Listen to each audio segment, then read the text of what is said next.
Bakı ilə Sumqayıt arasındakı məsafələr qısaldıldığı kimi Salyanla Babazənən arasında da yollar həm qısaldılır, həm də rahatlaşır. Salyan şəhəri ilə Babazənən yaşayış masivini birləşdirəcək Kür çayı üzərindəki körpüdə son tamamlama işləri aparılır.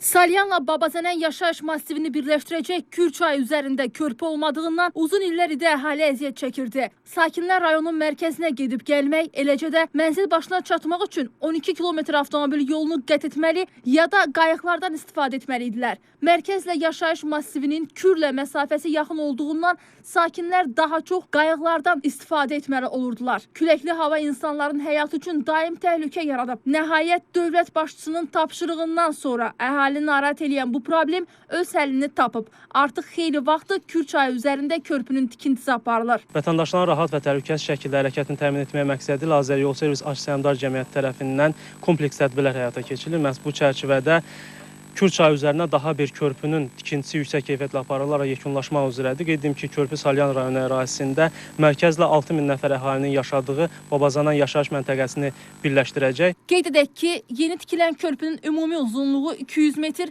eni 14-5 metr, yolun hərəkət hissəsinin eni isə 11,5 metrdir. Hər iki istiqamət üzrə piyadaların rahat hərəkət etməsi üçün 1,5 metr enində səkilər nəzərdə tutulub. Hazırda körpüdə son tamamlama işləri həyata keçirilir. Körpünün hərəkət hissəsi yeni asfalt beton örtüyünün döşənməsi üçün tam hazırlıq vəziyyətə gətirilib. Təmir məhəccərlərinin quraşdırılması yekunlaşdırılıb. Sel və daşqınların qarşısını alma məqsədi ilə ərazidə 280 metr uzunluğunda istinad divarlarının tikintisi başa çatdırılır və daha 200 metr istinad divarının tikintisi davam etdirilir. Bundan başqa Salyan mərkəzindən, Salyan şəhəri istiqamətindən yanaşma yolunun tikintisi davam etdirilir. Qeyd eləyək ki, Kür çayı üzərindəki körpünün inşası zamanı müasir texniki tikinti materiallarının istifadə edildiyi üçün 9 bal gücündə zəlzələyə davamlıdır.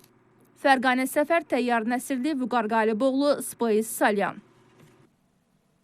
Salyanlılar qayıqdan istifadə edirdilər, amma babalarımız faytonla uzun yollarını qısa ediblər. Fayton keçmişimizin yadigarı olsa da, bugün də bir nəqliyyat vasitəsi kimi aktuallığını itirməyib. Amma 21-ci əsrin faytonu sələflərindən müasir elementlərin əlavə edilməsi ilə fərqlənir. Əməkdaşımız Rəşad